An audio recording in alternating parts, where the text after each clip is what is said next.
Hey guys, what's going on? Happy Monday. So I guess the president made some kind of snarky comment, as he usually does, about Baltimore being rat infested and dirty. But you know, I've never been to Baltimore, but from what I heard, it is. So my question is, why are people mad at him for pointing it out and not mad at the people that's in charge of their city that's made it that way? Because people are full of shit. People are full of shit, you know? Oh, they're gonna cry because and throw a temper tantrum because he pointed it out, but you know, they're not mad because it really is that way and it's been that way for years and nobody's doing anything to clean it up. Like, this is some bullshit. I don't really know, like, you know, how the residents feel.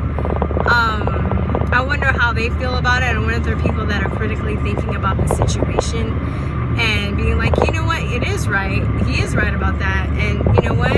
Why isn't it cleaned up? Or why are we still having these issues, you know? So I'm sure, you know, there are people just like anybody else. I'm sure there's some people there that buy into the media and they're like, yeah, he's a racist. And there's some people that, you know, have actually taken the time and thought to really think about it and be like, you know, maybe hit him like a ton of bricks. And they're like, yeah, like why is this happening? Why are Democrat-run cities shitholes, you know? And who wants to live that way? Who wants to live in slums? Who wants to live in gang-infested environments? You know, it's really frustrating that we really can't get anywhere because people and their feelings and their fucking ego. It's just, it's comic in a sense, but it's also very sad. You know, it's very sad. It's very, you know, I mean, I don't really know what to say other than, like, he's right. He's just being a New Yorker president. You know, he's so funny. He does not, he's like, if he were a black woman, he'd be like, he's just very, like, no nonsense, no bullshit, tells it like it is, calls it like it is. So that's really cool to have a president like that, you know, that actually fights for the people and cares about the people. And I was just thinking the other day, like, he didn't have to do this, you know, like, he makes more not being president than being president, you know. He's made a lot of success, or he's had a lot of success. He's, you know, he's very successful in his industry. And you could even say that, oh, well, you know, there's some people that are like, well, oh, he wanted to be the president because of his ego. Well, okay, you can say that, but he's still getting a lot done for the people. Because there are a lot of people that become president because of their ego, and they don't do shit. They don't do shit for the people that voted for them. They don't keep any of their promises, and they just love, you know, they love the title of being president, but they don't really, you know, fight for the people. So, I mean, I don't really know, you know, when this whole thing is going to end, where the media just keeps lying on people. And it's frustrating because it's not just like the president, but it's the people that voted for him that they're lying about. It's the people that even, you know, like when I was, you know, before I took the red pill and shit, before I was awakened, I still was never I never like hated Republicans. I never hated the other side. The vitriol, the ignorance, you know. I think I've told this story before. I guess there's some new subscribers, so I'll tell this story again, because this was like last October that this happened. But I went to DC. My mom and I went to DC on vacation, and a week before all the walk away and all that stuff, but it just happened. We planned it like months in advance. We didn't know all that was happening. Anyway, long story short, we go to the African American Museum, which is a really nice museum for anybody to visit. I mean, just really, really well put together, beautiful architecture, the best food I've ever seen at a museum, and it's free, but it's like, it's hard to get in. But once you get in, and I'm like, dang, they make all their money off of all the food that they sell. The food is like, it's like $30 a person to eat. Do you pack a lunch? Because I did, but I was like, dang. Anyway, so I'm at the African American Museum. My mom likes Obama and stuff, and I'm just like, all right. And she's a great lady, so I don't argue with her. But she was just like, I think I was backing up, ironically, and I was trying to get. They had like a little montage of like a lot of his stuff, and I was backing up, and I was trying to get a picture for her. And there were these two white ladies in back of me, like older white ladies, and they were like, yeah, like Trump, blah blah blah blah, he's racist and blah blah blah blah. And then I was like, oh God, I was rolling my eyes. I didn't say anything, but I'm trying to, you know, back up without bumping into them so I can get the whole like montage. So I kind of look over my shoulder, and I just to make sure, you know, like I have enough space or whatever.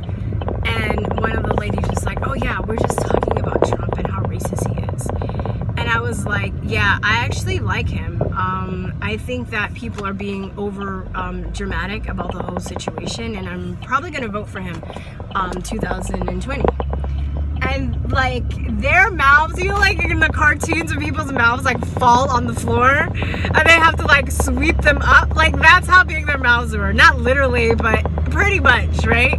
And it was so funny. And you know, I wasn't rude, I wasn't like, I didn't raise my voice, I didn't curse them out, I just said, and they were just like, they didn't know what to do, like they almost had heart attacks. It was the funniest shit ever. And they were just like, they were like almost had a nervous breakdown. It was great. It was great. I wish I recorded it. I remember I made a video about it right after I left, talking about it. But I was like, God, I wish I'd have gotten that on tape. That was the best shit ever. And as we're leaving, like there was like a ramp that we were walking up, and they were walking in front of us. And then they like turned back around and looked at me again in disbelief. Like they just could not believe it. They just could not believe it. And I really didn't know. I guess DC is very liberal and stuff. So I really, you know, whatever. It was just really interesting time. And my mom's cool. Like I think she's actually more conservative than she realizes, because I'll tell her a lot of the stuff that's going on. I think she just kind of voted and then like checked out, because she's she's sick of just the media and this overkill with Trump. She's like, oh yeah, I don't like him, but she doesn't have any vitriol or hate for people that do, and she respects my opinion gratefully. You know, I know a lot of people have lost their siblings or family members and been disowned by their family because of their political beliefs. That's some I'm telling you, it's black magic, mind control. My brother and I aren't on good terms since this election, so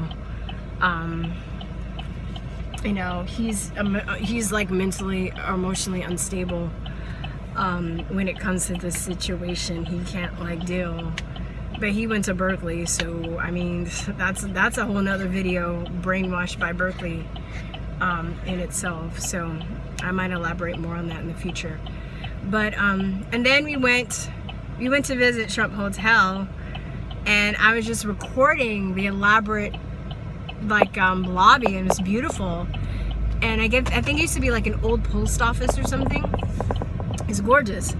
And I'm like panning around, and there was this white couple, and they were like waving. They saw me recording, they're like waving, and I'm like, hi. And then they're like, come over here. And I was like, what? I was like, all right. So I came, and I ended up like sitting at the table with them and like talking to them. And it's so funny that they were just like the nicest, friendliest people that we met there. And they were Trump supporters. And it's the irony of just how people buy into this whole belief system that people that support Trump are racist and they're ignorant. And you know, I've made videos before that, you know, the arrogant mindset where people are just like, oh well, they don't know, we have to teach them. We have to teach them because they're so ignorant and they're so uneducated, you know. So I don't know. I hope that this gets some people thinking about the situation. We probably really won't know because the mainstream media well, I guess they'll have alternative media that goes and maybe talks to people in the Baltimore neighborhood, but the mainstream media is going to basically, of course, perpetuate it. They had that dude that was crying like a little bitch. It's like, I go to Baltimore every day.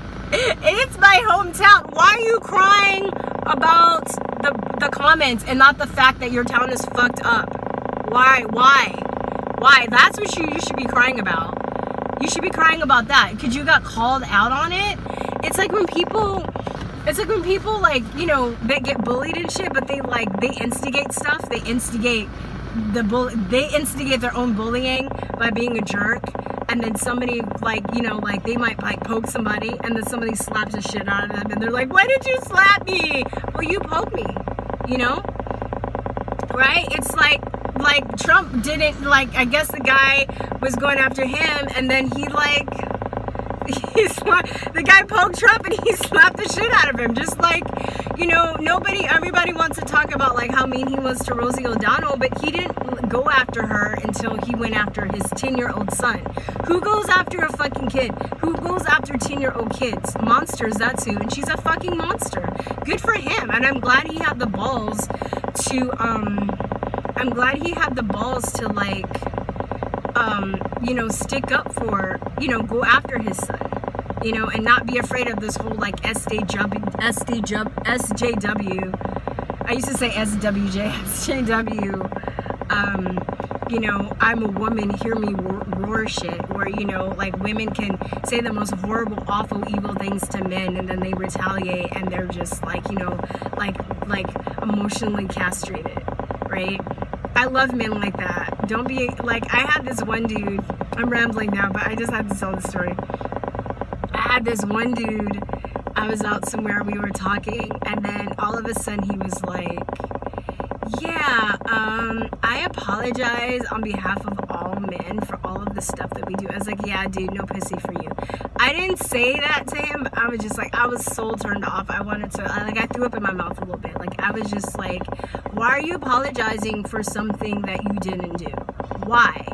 You know, like, it's so ridiculous. Like, people that apologize for racism and shit, they're not racist, or they're like, you know, apologizing for something. People are so like pussy whipped or dick, I don't know, what do you call it, but it's very like, I don't know. It's very refreshing to just have a president that's not down with this piece of shit, because I'm not down with this either. I'm like, you know, comedy's even been ruined. Art has been ruined because people are so afraid of offending people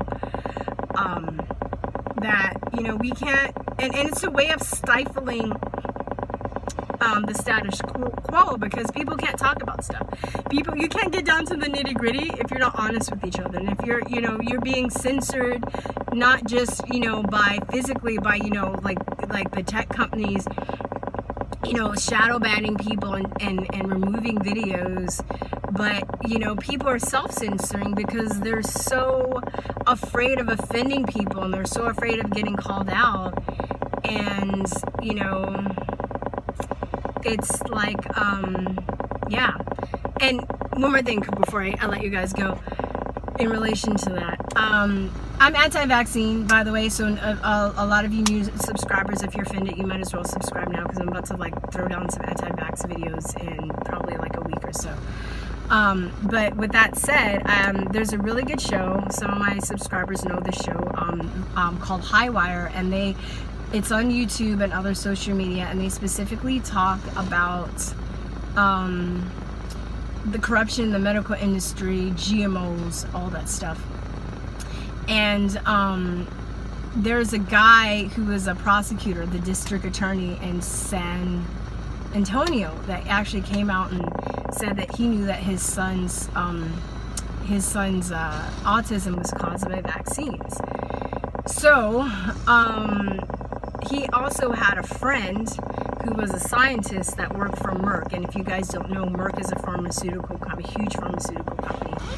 And his friend actually was a scientist that made and developed vaccines.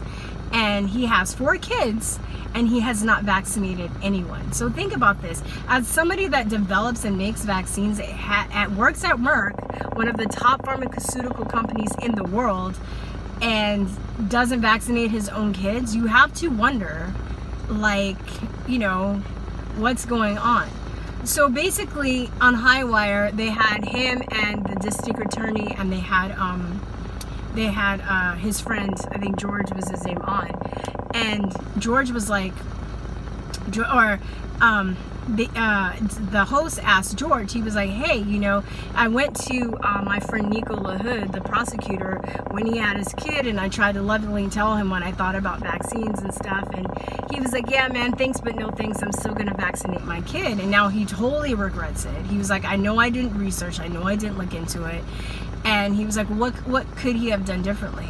And he said that he wished he would have, he goes, actually there's nothing that he could have done differently, you know, because he goes, my main issue was I was afraid to stand up and speak out and be the odd one out. And I brought that example up because to me that was really deep. I brought that example up to show that I should turn my car off. I brought that example up to show that the programming is so strong with people being afraid to be name called and stepping out of the crowd and being the odd one out, that he risked his son's life. He risked the sanity of his son rather than coming out and really doing the research and being one person to speak out and be the one, you know, person that didn't vaccinate his kid. Now his son's autistic as a result of his cowardice. And he even says that. I think he's an amazing person, but this is what he said. And I mean, I props to him for owning that and realizing that now, but he was like, at the time I was just like, no dude, like, you know, it was really that. I was really scared of that. I was like, wow, that's deep. So, you know, there are people that will die than being name called and being bullied or harassed or being the odd one out. It's sad. It's the programming's that deep, y'all. But anyway, that's it. That's my rant for today. And peace, truth, love, guys. I'll talk to you later. Bye. Mwah.